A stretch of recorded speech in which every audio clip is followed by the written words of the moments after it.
Hello student, वापस से आपके लिए लेके आया हूँ बहुत ही खूबसूरत सी पोएट्री जिसका नाम है सुभाषित कुसुमानी। सुभाषित का मतलब होता है अच्छे विचार, अच्छे वाक्य, अच्छे सेंटेंस जो कि फ्लावर की तरह होते हैं। जैसे फूल हमारे जीवन के अंदर एक नए सुगंध और खुशबू से भर देता है, जैसे हमारा जीवन, उसी तरह से सुभाषित भी हमारे जीवन को परिवर्तित कर सकता है। स्टैंडर्ड 10 एंड पोएम नंबर 7 के अंदर काफी सारे खूबसूरत से एलबीएस श्लोक है, विचार विस्तार है, और इसके कारण से ये जो पोएट्री है आपके लिए मोस्ट इंपोर्टेंट है। तो चलो सबसे पहले समझ लेते हैं कि इसके अंदर इंट्रोडक्शन क्या है। That which is said well is Subhasit. Epigram, inexhaustible treasure of epigrams is found in Sanskrit. The literate believe that Prithviya Trini Ratnani Jalam Anna Subhasistam. There are three gems on the earth: water, food, and wise sayings. As water and food are inevitable for mankind, so is epigram also inevitable. तो कहने का मतलब होता है सुष्टु भाषितम सुभाषितः। इस दुनिया के अंदर, इस पृथ्वी के ऊपर सिर्फ तीन रत्न है। इसका नाम है रत्न, जल, अन्न और सुभाषित। रत्न के अंदर कौन कौन से आते हैं? तो हमारा जल, जल के बिना हमारा जीवन नहीं है, अन्न के बिना जीवन नहीं। उसी तरह से अच्छा मन तभी हो सकता है जब आपके पास अच्छे विचार हो। इसी तरह से कहा गया है जीसस के द्वारा, और जीसस हमें क्या बताना चाहते थे, आप Jesus सुनिए। said, "Man does not live by bread alone." He implied that food, water, air, etc. are necessary for man like any living being, but he needs something more than the basic necessities. Good thoughts are necessary for man as food. Subhashitas are good thoughts with the charm of poetry added to them. Since these thoughts are expressed or condensed in 2 or 4 lines of poetry, they can be easily committed to memory. तो इस तरह से Jesus ने कहा है कि जीवन के अंदर अच्छे विचार ही हमें जीवन को और खूबसूरत बना देते हैं। तो चलो शुरुआत करते हैं। आज का सबसे खूबसूरत सा हमारा श्लोक है, यानी कि सुभाषित है, वो क्या है? तो यहाँ पर जो सुभाषित लिखा गया है उसके अंदर अच्छे और बुरे, ये दो लोगों के बारे में बहुत खूबसूरत से लिखा है। असद्भिस्तु लिलियाम प्रोक्तम शिला लिखितम अक्षरम, असद्भिः शपथनाभिः जले लिखितम अक्षरम। इस दुनिया के अंदर दो प्रकार के लोग हैं। एक होते हैं अच्छे लोग जिसको हम कहते हैं सज्जन। एंड सज्जन, अगर हम कहते हैं ना गुजराती में कि सज्जन को छेड़ना भला होता है, अगर आप सज्जन को छेड़ते हो और मजाक मस्ती में भी अगर आपको कुछ अच्छी एडवाइस, अच्छे वचन देके जाते हैं, तो वो आपके जीवन को परिवर्तित कर देते हैं। परंतु दुर्जन, स्टैंडर्ड 9 के अंदर हमने देखा था कि जो स्कॉर्पियो यानी कि बिच्छू होता है, उसकी पूंछ जहरीली, माखी का सर जहरीला, परंतु दुर्जन का पूरा बॉडी जहरीला होता है। तो ऐसे दुर्जन लोग भी अगर अपने जीवन के अंदर सौगंध खा के भी बोले कि मैं जो कह रहा हूं, मैं जो वचन बता रहा हूं सही है, तो उसकी बातों को नहीं मानना चाहिए। और यहां पर उसके लिखा हुआ है जले लिखितम अक्षरम एंड शिला लिखितम अक्षरम। सज्जन इंसान के द्वारा बोला गया शब्द पत्थर के ऊपर लिखे अक्षर के समान होते हैं, जबकि दुर्जन के द्वारा बोला गया शब्द पानी के ऊपर लिखा अक्षर समान मानना चाहिए, क्योंकि पानी पे लिखा हुआ अक्षर या लिखावट कभी भी समझ में आती नहीं है, और आती है तो टिकती नहीं है। तो इसका ट्रांसलेशन कुछ इस प्रकार से है। As to something said by good people even casually, it is like a letter inscribed on the rock. On the other hand, something said by wicked people even under oath or after taking oath is like a letter written on the surface of the water. तो इस तरह से surface of water and surface of rock के बारे में बताया गया है। तो ये हमारे विचार विस्तार में मोस्ट इंपोर्टेंट विचार विस्तार माना जाता है। जब भी आपको विचार विस्तार आते हैं उसको 4 पार्ट में लिखना है। कंपलसरी क्वेश्चन, क्वेश्चन के बाद ट्रांसलेशन, ट्रांसलेशन के बाद एक्सपांशन, एंड लास्ट में लिखना है मोरल। तो यहाँ पर ये था हमारा फर्स्ट श्लोक, यानी कि फर्स्ट सुभाषित। अब बात करते हैं सुभाषित नंबर 2 के बारे में, और वो है यहाँ पर कुछ इस प्रकार से। क्या लिखा है? ये वाले जो है उसके अंदर एग्जाम्पल दिया है, सेवत्यो हो महावृक्ष। महावृक्ष यानी कि बहुत बड़ा विशाल वृक्ष, उसका हमेशा सेवन करना चाहिए। अगर वो महान वृक्ष आपको फल छाया दे या ना दे, परंतु देवात्व फलम नास्ति छाया के न निर्वायते। घर के अंदर होते हमारे पास बुजुर्ग, वडिल, दादा दादी, नाना नानी और पापा मम्मी। जीवन के अंदर अंत समय में अगर वो मैं बंगला, गाड़ी, सोना चांदी दे के ना दे, पर हाँ उसके अच्छे संस्कार, उसके अच्छे गुण हमारे जीवन में बहुत ही अच्छी तरह से काम में आते हैं, इसलिए ये हमारे लिए ज्यादा मान्य रखता है। लिखा गया है कि फल और छाया की तरह ही विशाल वृक्ष का हमेशा सेवन करो। भाग्यवशात, अगर नसीब के हिसाब से अगर आपको फल फूल और अगर लकड़ियां दे ना दे, पर छाया नाम का वरदान, आशीर्वाद, संस्कार आपको हमेशा मिलेगा, उसके आपके पास से कोई निवारण नहीं है। ट्रांसलेशन कुछ इस प्रकार से है। A big tree having fruit and shade is worthy to be resorted to. Even if by chance there is no fruit, who can prevent one from enjoying its shade? तो इस तरह से उसकी जो शेड है उसको हमेशा एंजॉय करो, अपने जीवन के अंदर संस्कार को लेके आया करो। तो ये बात को यहाँ पर बहुत ही अच्छी तरह से समझा दिया गया है। नाउ बात करेंगे, हमारा श्लोक नंबर है जो कि 3rd पे है, एंड ये मुझे सबसे ज्यादा पसंद है। यहाँ पर आपके लिए जितने भी हमने GIF सेट किए हैं, पिक्चर सेट किए हैं, वो इन सब के रिलेटेड है, उसको जरूर देखिएगा, क्योंकि इसके द्वारा आपका जो इमेजिनेशन है वो और अच्छा, एंड सुभाषित को समझने में और आसानी रहेगी। तो यहाँ पर क्या कहते हैं कि जीवन के अंदर अगर आपका 10th रैंक आता है तो 10th से 5th पे आना, 5th पे 3rd पे आना, 3rd से 1st आना, ये मुश्किल नहीं है। पर आप याद रखिएगा, 1st रैंक पे टिके रहना वो सबसे ज्यादा मुश्किल है। लिखा है आरोप्यते शीला शैले, शीला का मतलब बड़ा सा पत्थर, और शैले का मतलब होता है पर्वत पे। महत्वपूर्ण तरीके से आपने मेहनत की और बहुत प्रयत्न के द्वारा आपने उस पत्थर को शेले यानी कि पहाड़ के ऊपर तो चढ़ा दिया, परंतु निपात्यते क्षणे माधम, परंतु एक क्षण के अंदर आपके अगर गुण और अगर दोष के ऊपर आपने ध्यान नहीं दिया तो वो ऊपर चढ़ने वाला पहाड़ पे जो पत्थर है वो कोई भी संजोगों में नीचे आ सकता है, क्योंकि उसको चारों ओर गिरने की आशंका रहती है। तो इसलिए लिखा है कि जिस तरह से बहुत प्रयत्न करने के बाद शिला के ऊपर, पर्वत के ऊपर, उसके शिखर के ऊपर हम एक पत्थर को चढ़ा तो सकते हैं, परंतु हमें उसके साथ साथ अपने गुण और दोष का भी ध्यान रखना चाहिए, क्योंकि कोई भी गुण और दोष के द्वारा आप वापस से नीचे भी गिर सकते हो। इस तरह से यहाँ पर ट्रांसलेशन बताया है कि A boulder is placed on the mountain with mighty effort, but it is pushed down in a moment. Likewise, in case of man's soul going up and down due to virtue or vice. तो इस तरह से जीवन के अंदर हमें बहुत प्रयत्न करने से ही अपने गुण और दोष के ऊपर कंट्रोल ला सकते हैं। अब इसके बाद बात करेंगे हमारा श्लोक नंबर 4। ये बहुत ही अच्छा पिक्चर है, इसको बार बार ध्यान से देखेगा और समझने की कोशिश करिएगा। हो सकता है आपके फ्रेंड, आपके दुश्मन, आपके अड़ोसी पड़ोसी में भी कुछ ऐसे ही बंदे आपको दिख जाए। तो क्या लिखा है यहाँ पर, क्षणे रुष्ट क्षणे तुष्ट रुष्ट तुष्ट क्षणे क्षणे अव्यवस्थित चित्तस्य प्रसादपि ही भयंकर। ऐसे बहुत सारे लोग होते हैं जो एक क्षण के अंदर आपकी बात को मान जाते हैं और एक क्षण के अंदर आपसे रूठ भी जाते हैं।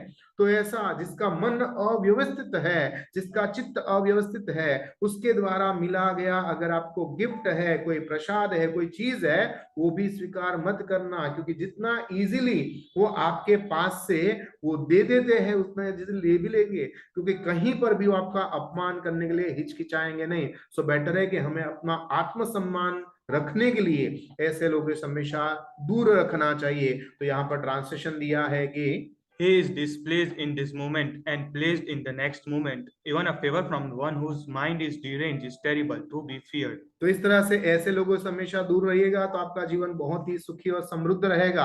अब बात आती है यहाँ पर, ये है हमारा विचार विस्तार, जिसको आपको 2 पार्ट में हमेशा पूछा जा सकता है। पहले आएगा 1st एंड 2nd के हिसाब से पूछेंगे, तो कभी कभी 3rd एंड 4th भी पूछेंगे, और हो सकता है कभी कभी पूरा श्लोक भी पूछ ले, तो उसके बारे में आपको खास अच्छी तरह से याद रखना है। क्या बताया गया है, यथा चतुर्भिः कनकम परीक्षयते, जिस तरह से सोने को 4 तरीके से परीक्षा टेस्ट किया जाता है, निर्घषणम, चच्छेदनम, तापह एंड ताड़ने है, यानी कि जो सोना होता है उसको घस के, काट के, गरम गरम तपा के और टिप के, मार मार के उसको चेक किया जाता है कि कितने कैरेट का है, 14 कैरेट, 15 कैरेट, 22 कैरेट या 20 कैरेट का। उसी तरह से चतुर्विही पुरुष परीक्षयते, 4 तरीके से पुरुष की भी परीक्षा की जाती है, टेस्ट की जाती है। श्रुतेन, श्रुतेन का मतलब होता है ज्ञान, शीलेन यानी कि चरित्र यानी कि आपके संस्कार, गुणेन यानी गुण, और कर्म मतलब आपका काम। ये 4 कैटेगरी से आप फाइनलाइज हो सकते हो कि आप कितने ज्ञानी हो, उस हिसाब से आपकी कैटेगरी फाइनल होती है। घर के अंदर कोई डॉक्टर या सीए आता है, वहां उसके तरफ देखने का नजरिया चेंज हो जाता है। उसके संस्कारी हो, कपड़े तिलक विलक लगाया है, बहुत अच्छी तरह से बातें कर रहा है, तो उसके द्वारा भी उसकी पहचान होती है। उसके गुण के आधार पे, और कर्म क्या है, कौन से काम करते हैं, उस हिसाब से भी इंसान की परीक्षा की जाती है। तो ये 2 तरीका बताया है, सोने को परखने का और मनुष्य को परखने का। इसका ट्रांसलेशन कुछ इस प्रकार से है As gold is tested in 4 ways by rubbing, cutting, heating, and striking, man is also tested in 4 ways by education, character, virtue, and work. तो इस तरह से हमें अपने जीवन के अंदर ये चारों कैरेक्टर को बहुत ही अच्छी तरह से रखना है, वरना हमारी पहचान भी हो सकता है थोड़ी खराब हो जाए। अब बात करेंगे हम श्लोक नंबर 6 के बारे में, जो कि आपका LBA श्लोक है, लर्न बाय हार्ट है। इसको बहुत ही अच्छी तरह से आपको पढ़ना है, लिखना है और समझना भी है। क्या है इसका राइमेटिक? आपत्सु रामः समरेषु भीमः दानेषु कर्णस्य नयनेषु कृष्ण भीष्म प्रतिज्ञा परिपालनेषु विक्रांत कार्येषु भवांजनेय। बहुत ही इजीली लर्न कर सकते हैं। राइमेटिक कैसा होगा? फर्स्ट लाइन में देखो रामः भीमः, सेकंड लाइन में देखो कर्णश्च कृष्णः, अण अण से एंडिंग, मम से एंडिंग, एंड भीष्म पितामह जो थे वो प्रतिज्ञा पालन के अंदर नंबर 1 थे। हे मेरा बेटा, हे मेरे पुत्र, हे मेरे शिष्य, तो भीष्म पितामह की तरह प्रतिज्ञा को पालन करने वाला बनना। क्योंकि भीष्म पितामह ने एक बार प्रतिज्ञा ली कि आज के बाद मैं सिंहासन पर नहीं बैठूंगा, शादी नहीं करूंगा। उसने उस सौगंध को, उस कसम को 100% परिपूर्ण किया था। उस तरह से भीष्म पितामह की तरह तो अपने प्रतिज्ञा के अंदर परिपूर्ण होना। और दिखा यहाँ पर भवांजनेय, अंजनेय यानी हनुमान जी दादा की मम्मी का नाम है अंजनी माता। तो अंजनी माता का पुत्र हनुमान जी भगवान की तरह, दादा की तरह तू पराक्रम के अंदर ऐसा ही पावरफुल बनना, जबकि दान के अंदर कर्ण की तरह बनना, नीति नियम कायदे कानून में कृष्ण भगवान की तरह बनना, जबकि भीम जो है युद्ध के अंदर हमेशा सर्वश्रेष्ठ होता, कभी किसी से डरता नहीं था, तो युद्ध के अंदर भीम बनना। जबकि मुश्किली राम भगवान की लाइफ में बचपन से लेकर अंत अवस्था तक चली। प्रजा ने, पत्नी ने, बच्चे ने, माता ने, पिता ने, रावण ने, सबने उसको हर्डल दी थी, मुश्किल ही थी, पर फिर भी वो लड़ते रहे। तो आपत्ति के समय के अंदर तू राम भगवान जैसा बनना। तो यहाँ पर क्या बताना चाहता है? ट्रांसलेशन कुछ इस प्रकार से है। Be Ram in calamities, Bhim in battles, Karna in act of charity, Krishna in policies, Bhishma in fulfilling pledges, Hanuman in act of valor. तो इस तरह से अपने जीवन के अंदर ये जो यहाँ पर अलग अलग कैरेक्टर्स दिए हैं, टोटल 6, ये 6 कैरेक्टर्स आपको बताना चाहता है कि जीवन में आपको कैसा बनना है। एंड इसके बाद आता है हमारा श्लोक नंबर, वो है 7। और श्लोक नंबर 7 के अंदर में 3 प्रकार के कैरेक्टर्स बताए गए हैं। वो है उत्तम, मध्यम और आता है नीच। तो नीच मतलब खराब इंसान, है ना। क्या कहते हैं?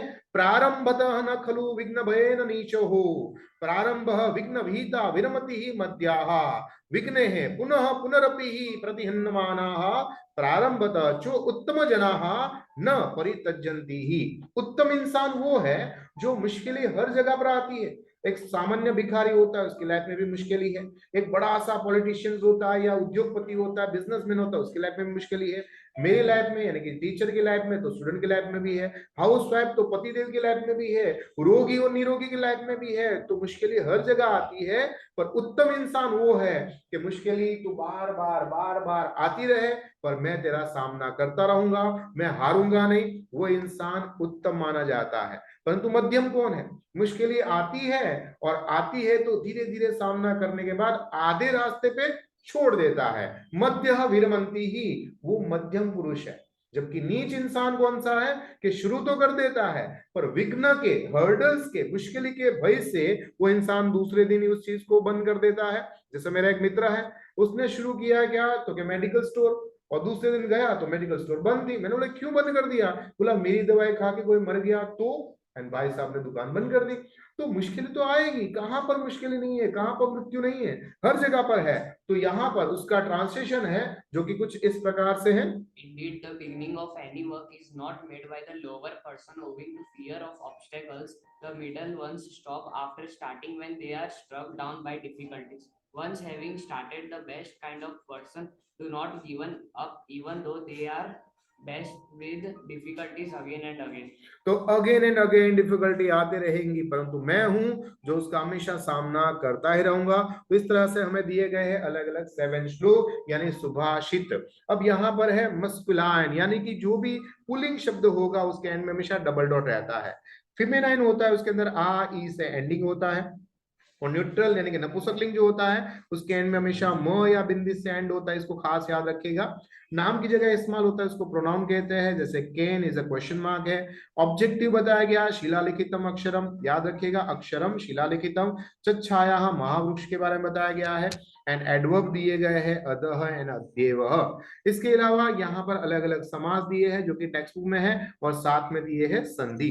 संधि में हम खास याद रखें, देखो यहाँ पर आधा स है उसकी जगह डबल डॉट हो गया है। उसके बाद यहाँ पर है आ से डिजॉइन किया है तो शपथन प्लस अपी कर दिया है। यहाँ पर ओ आता है तो ओ का हमेशा आपको डबल डॉट कर देना है। यहाँ पर क्या आया है च है च, तो च जो है उसको आपको कुछ भी करने की जरूरत नहीं है, बस उसको डिजॉइन करना है, पर नास्ति में से आ से डिजॉइन करना है। उसके बाद एक क्षणनादम, यहाँ से आ से डिजॉइन किया हुआ है जो क्षण न प्लस अधः। इसके लिए आ से डिजॉइन किया है तथा प्लस आत्मा। ये जो ड है उसका अ बनेगा, ओ का डबल डॉट बनेगा, तो यहाँ पर देखो इस तरह से बना है। एंड कर्णश्च, इसमें श है ना श, उसका डबल डॉट बनाया गया है। और इसके अंदर क्या बनाया गया है आ से डिजॉइन किया है भव प्लस अंजनेय। एंड र है उसको दो पार्ट में डिवाइड करेंगे तो आधा र और अ आएगा। आधा र को क्या बनता है डबल डॉट, तो इस तरह से आधा र का डबल डॉट बना, इधर अ आया तो पुनः प्लस अपी हो गया। बहुत ही इजी है। एंड इसके बाद है आपके यहाँ पर एमसीक्यू जो बहुत कम पूछे जाते हैं, पर हाँ सबसे इंपॉर्टेंट है दैट इज क्वेश्चन आंसर, वो है English to English question answer. तो हाउ इज गोल्ड टेस्टेड, उसका आंसर है Gold is tested in four ways. It is tested by rubbing it against the touchstone by cutting, hitting, and striking. These tests decide whether the metal is real, genuine, gold, or imitation. इसके बाद question number 2, who should be ideal in difficulty and keeping the promising and why. According to the poet, Lord Ram should be our ideal when we come across the difficulties. He spent such a long period in the forest, suffered innumerable troubles, and yet he never gave up. In fulfilling the pledges, Bhishma should be our idol. He promised that he would never marry in his lifetime, and he kept his word. तो इस तरह से जिस तरह से उसने कभी भी शादी नहीं की, इस तरह से अपने जीवन के अंदर एक आइडियल पर्सन को हमेशा फॉलो करना चाहिए, प्रोमिसेस को कंप्लीट करना चाहिए। क्वेश्चन नंबर 3 है how is a man not starting any activity known as। There are three types of men in the world: the best, the middle, and the lowest. You take, according to the poet, a man who does not start any activity, being afraid of facing the difficulties, belongs to the lowest type. तो ये था हमारा English to English question answer. यहाँ पर आपको दिए गए उसके ग्रामेटिकल पार्ट जो आपको याद रखना है। देखो जल है किस में से बना है, जले जल में से बना है। ए ऊपर लगा है तो सप्तमी विभक्ति आता है, जल है एक वचन में आता है, और जल केवुच है न्यूट्रल आ गया, तो इस तरह से अकारांत हुआ, नपुंसकलिंग हुआ, सप्तमी और एक वचन। इसको यहाँ पर कंप्लीट करना है, बहुत ही इजीली आप कर सकते हो।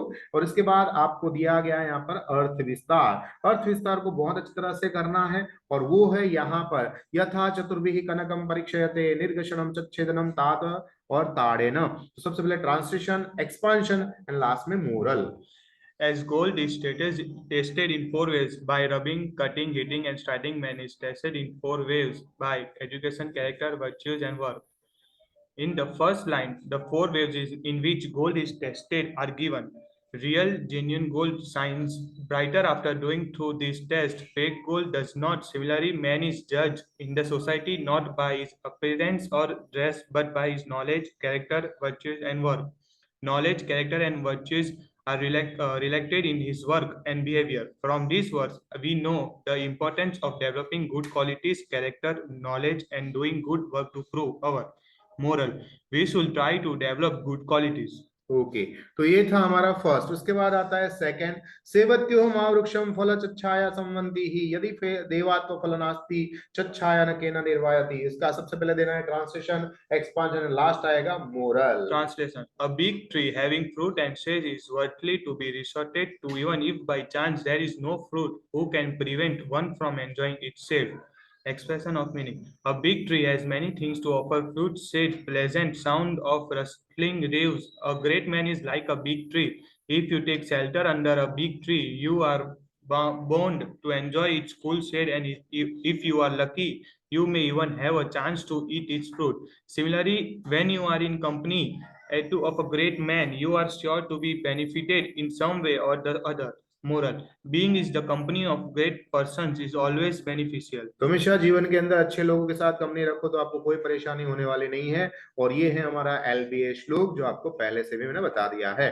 तो आशा करता हूँ आज की पोएट्री आपको बहुत ही फायदेमंद रहेगी, क्योंकि इसके अंदर है अर्थ विस्तार, एलबीए श्लोक, and that is the most important poem. अगर अच्छा लगे हो तो अपने मित्रों तक जरूर पहुंचाएगा। तब तक मुझे आज्ञा दीजिए। आपका दोस्त, आपका मित्र, आपका गुरु महेंद्र जोशी।